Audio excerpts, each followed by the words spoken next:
చక్కెర పొంగల్ చేసుకుందామండి. ఇంకా గ్లాస్ బియ్యం, గ్లాస్ పప్పు తీసుకున్నాను. ఈ రెండు శుభ్రం కడుక్కోవాలి. 2-3 సార్లు కడుక్కోవాలి. నేను లెక్క చెప్తున్నాను. 3:30 వేస్తున్నాను. వేసి స్టవ్ వెలిగించుకున్నాను. అన్నం ఉడికట్టిందండి, ఉడకాలి. ఇవన్నీ ఇంకా పడతాయి నీళ్ళు. 4:30 గ్లాసులు మొత్తం పడినట్లు లెక్క.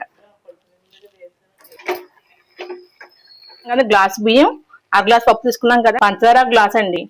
పాత బెల్లం 30 గ్లాసు, తెల్ల బెల్లం 30 గ్లాసు, మొత్తం 2 గ్లాసులన్నర వేస్తున్నానండి. మొత్తం అన్ని కలిపి పాత బెల్లం, తెల్ల బెల్లం, పంచదార ఈ 3 వేసి కలుపుకో.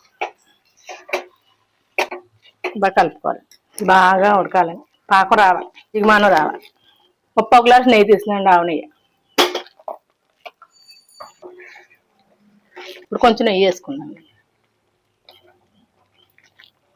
నెయ్యి వేసుకుని కలుపుకోవాలి.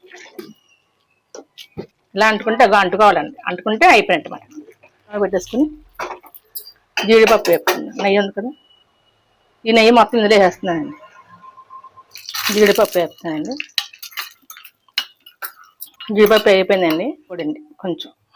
జీడిపప్పు కూడా కొంచెం ఉంచుకునండి, మొత్తం వేసేసుకుందాం. నెయ్యి ఎక్కువ వేసుకుంటే చక్కెర పొంగల్ బాగుంటుందండి. పైన జీడిపప్పు వేసుకుందాం. చక్కెర పొంగల్ రెడీ అండి.